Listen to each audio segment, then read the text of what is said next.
Very, very welcome, Masi. It is very nice to see your beautiful face. And welcome to your caucus for Primaria of 2021 and 2022. How your caucus is going to work is you're going to have 6 minutes to do your speech. I'm going to put my camera off, and when you have 30 seconds left, I'm going to put it back on again, and then you can just start finishing off.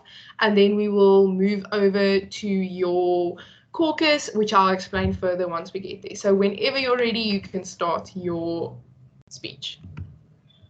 Okay, fantastic. Good evening, everyone. My name is Masimange Sesante, and I am one of your Primaria candidates. In writing the speech, I thought of at least 10 different ways that I hoped would inspire you. I went through at least 50 quotes, and the whole process quickly became one that was unnatural for me. But I do know what does come easily to me, and it is just to chat and to be honest. So pretend we're in a coffee shop or in the lounge, because today I want to show you my heart. My heart is for Aristia. Since I walked into the big beer building lecture room in 2019, on the very first day of welcoming, my heart has belonged to Aristia. And today I stand in front of you, 3 years later, and I'm still all in for the house. I was given the opportunity to serve in the House Committee in 2020 to 2021. And I could tell you that it was sunshine, rainbows, and roses, but I would totally be lying. I went and completely haven't undermined the whole experience, and it was single-handedly one of the most taxing commitments I've had to date. And now you're all probably wondering why I want to do it again, right? Serving as a member of the House Committee was the biggest, most needed wake-up call, and I'm so grateful for it. My work ethic has improved, my time management even more, and I've had to better my communication skills. But furthermore, I realized that I was willing to go even further for Aristia. Knowing how tough my term was for me and how stressed out I was, I realized that all the anxiety I was experiencing stemmed from a place of wanting to achieve above and beyond and do the best I could for the house. I'm here today running for a new term in a new position because I don't believe I'm done serving Aristia. I have not done enough for the house that has done so much for me. I've been accepted, celebrated, challenged, and respected. And it would be nothing short of an honor for me to be given the chance to work at creating an environment that not only respects its members, but also accepts them and celebrates their individuality. I want to invest in our members like the house has invested in me. Give our members more than just house dances and fun events. I want to equip our members with skills they will need once they graduate and go into the workforce by offering leadership developments that will teach our members everything from where to start with professional CVs to how to do their taxes so they don't end up in court unknowingly one day. A reason even closer to my heart is that far too many of our members don't have positive stories or good memories of the house. So many of our members have been hurt and don't feel like they belong due to the lack of representation. In reality, I'm part of a very small percentage of people that have had good experiences because, truthfully, Aristia was built on very outdated, heteronormative, feminine, and predominantly white foundations. And as much as that is slowly changing, Aristia has not done enough for its minorities. This house has not done enough to empower its members of color. There is still so much more to do for our members of the LGBTQIA community, and even more work is to be done to accommodate our members that may not be cisgendered women that are allocated in a women's PSO. I'm willing to take the stand and do the work to accelerate the change that Aristia so desperately needs. It is truly about time for that box that was created many years ago that has caused our members to detach from the house, to be thrown away for good. And I know it's not all going to happen in 1 year, but I'm willing to put in the work that is needed to restructure the foundation that Aristia is built on. My mission and vision for Aristia resonates deeply with the already existing one, and that I would love for our members to feel connected to the house, to grow together and support one another. However, I would rather like to push for the DNA of Aristia to be built by our hundreds of members and their identities, rather than the house imposing an identity on our members. And as we are joined by newcomers and our members become alumni, the picture that Aristia paints on campus will ebb and flow, changing as time goes on. However, through these changes, my hope and vision for the house is that it will always remain rooted in our core values that are respect, responsibility, integrity, approachability, and individuality. I would like to highlight the last two values because they are very close to my heart and form a great part of my leadership style and vision for Aristia. I've chosen to highlight approachability because if I were to be elected as Primaria, I would work very hard to build long-lasting relationships between our members and alumni to form and forge important networks and relationships. I believe approachability is also a very important value for a Prim to hold in order to create a good working environment. I do not believe in hierarchical leadership, but rather to be a visionary and democratic leader that allows the leaders of the House, both positional and non-positional, to engage, get creative, to branch out, and to be can really think of and understand how important my past that ability. And I look forward to lead a transformative house that is intentional in all its actions. With the Aristia events. I am someone who believes in well done. I believe in doing the best of my abilities and encouraging and empowering others where I can to do the best. When I look back at my 3.5 years as a member of this house, I can say with full confidence I've lost my voice screaming and cheering. And now that I've grown as Sorry, you were just hawking a little bit. Do you mind going back just a couple of sentences and points in your speech, and then I did pause your time, and then just repeating it for us? Do you remember what the last thing I said? Yes, you were talking about branching out and creating opportunities. Branching out and creating opportunities. Okay, was it just after I'd said it could okay, I'll just go from the spot. Okay. Okay. I believe approachability is an important value for a Prim to hold in order to create a good working environment. I do not believe in hierarchical leadership, but rather to be a visionary and democratic leader that allows the leaders of the House, both positional and non-positional, to branch out, to get creative, and to be in a space where they can freely think of and share new ideas. And I'm sure you've all come to understand how important individuality is to me. One of the biggest flaws in Aristia's past, in my opinion, is that leadership was not intentional in encouraging individuality.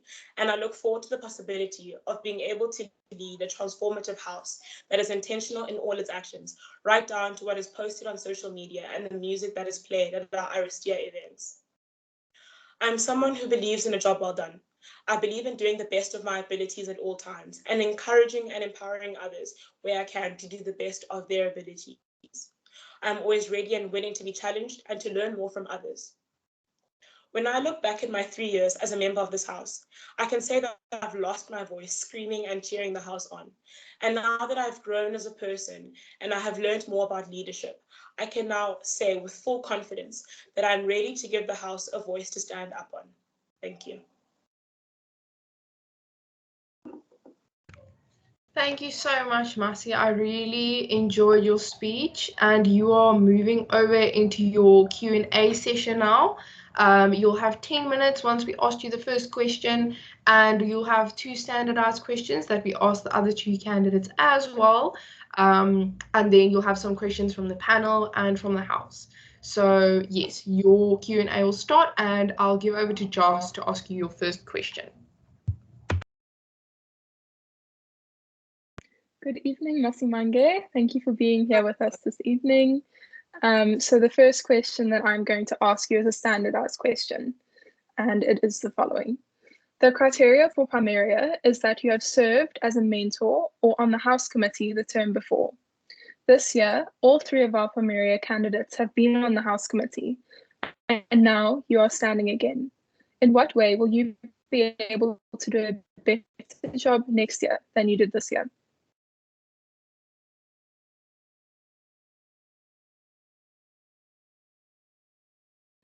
I'm so sorry, but a part of that question disappeared a bit after all 3 members until the end. No problem. Can you hear me now? Yes, I can. Perfect. So all 3 of you have been on the House Committee and now you are standing again. In what way will you be able to do a better job next year than you did this year? Okay, so as I said in my speech, I went into my House Committee term having highly undermined the experience, and I took it very lightly. And I had to learn the hard way, but I believe I have learned to be a better leader. I've learned great values to do with leadership, such as patience, working harder, and just trying to excel much more. So I believe that I'm going to do a much better job because I know what I'm getting into. I've watched Alpram and the work they do, and I think I'm very well prepared and well versed in having learned many lessons on how to be a better leader and equipping myself as I go on in my leadership term, trying to learn more. And yes, I think I'm going to avail myself to learn more about leadership as I go on, but I think my willingness to continue to learn will allow me to do a better job than I did.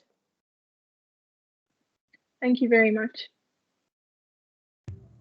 Thank you, Masimange. I'm going to ask you your second standardized question, and my question is, do you consider yourself more of a thought leader or a transformational leader, and why?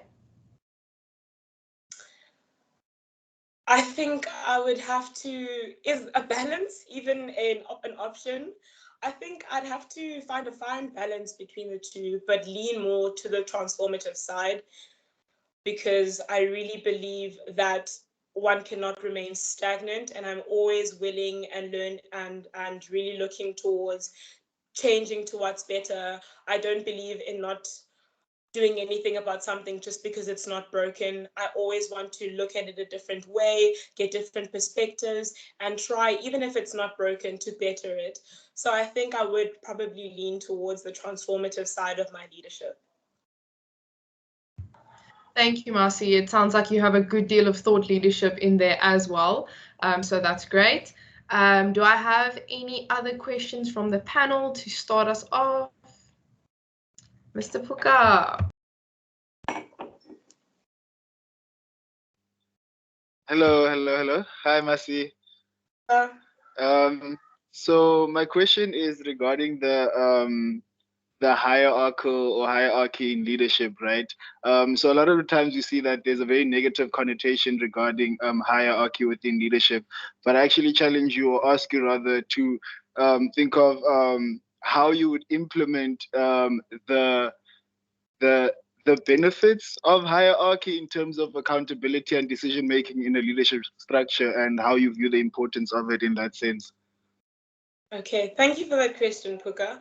I do believe to a certain degree that hierarchy is important because at the end of the day, I am appointed as the Primaria and as the constitution states. I am You just froze a little bit again. So if you wouldn't mind going back just to the Constitution part.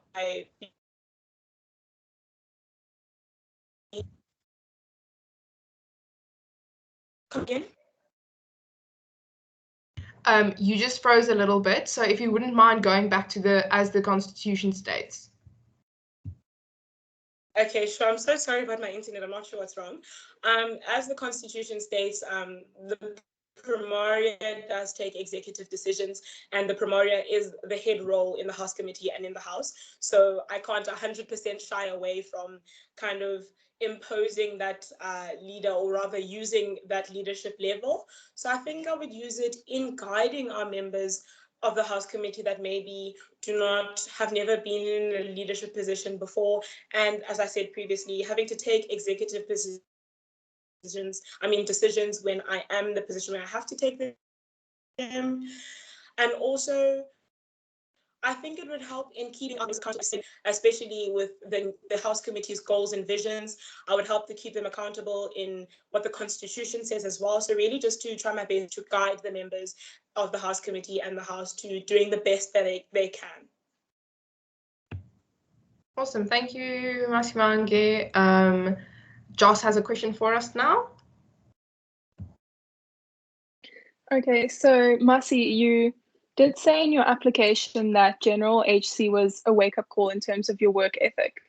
And I was just wondering if you could please expand on this and just explain like how it has changed and how it will be different for you going forward.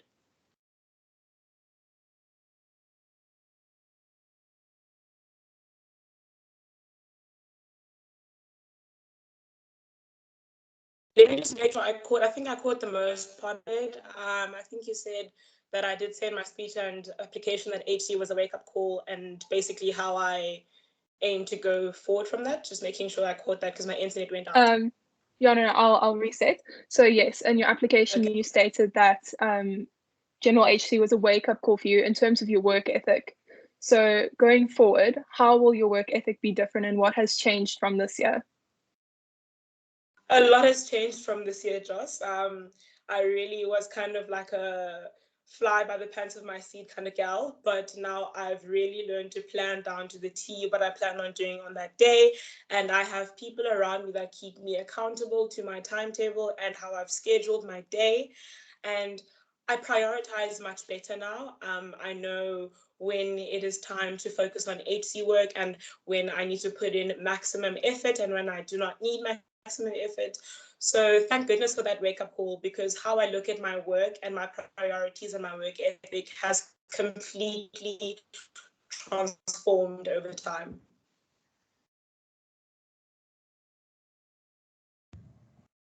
Thank you, Masimange. We can have the next question from the panel. I have another question for you, Masi. In your speech, you did mention that there were some things that you saw that in Aristia that need an acceleration in terms of change. So, like, but you didn't mention like what are what are some of the things you do practically in terms of accelerating that change within the Aristia space?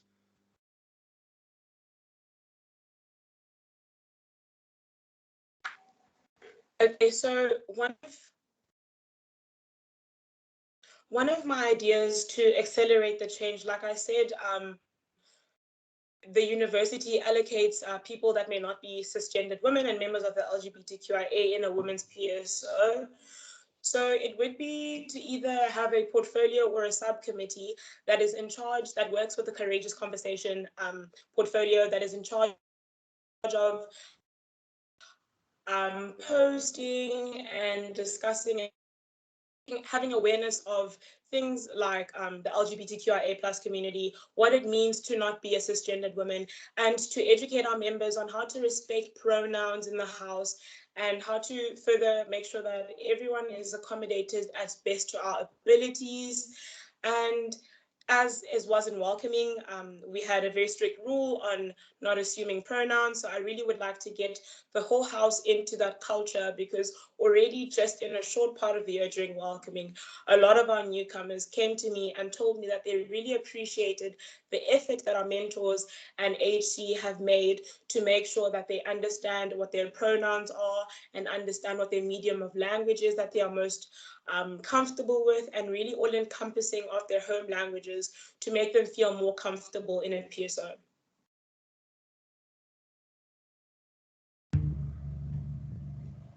Thank you, Masi.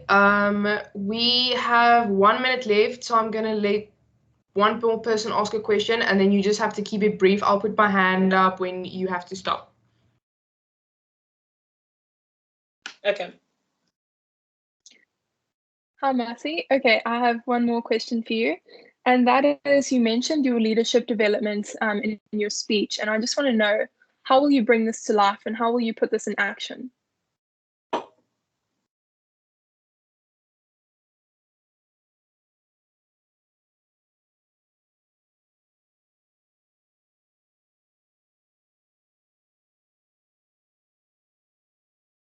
You're hacking again. I'm so sorry. No problem. Did you hear what I said? Not really. The last thing I heard was leadership development. Okay, so you mentioned leadership development in your speech. And I want to know, how are you going to put this into action and how are you going to get it done? What is your vision for that? Okay, so at the end of the day, the best thing we can do is to offer our members the leadership developments, and it is up to them whether they take the and like alumni, or even go out to members, alumni of the university and members of other communities where they have people that can do trainings on how to put together CVs. I know members of this university have such a small business on how to do the trainings of how to do a professional CV. I would get in facilitators that teach lessons, like I said, how to do your taxes. It's all little things that build up that make your life a little bit easier once you go out to the workforce. So I would avail the opportunity and hope that our members go ahead and grasp it. Thank you, Thank you so much. Masimange, you had a fantastic caucus. I really enjoyed it, and I hope you have a lovely evening the rest of the evening, and all the best. Thank you for joining us. Thank you very much. Thank you.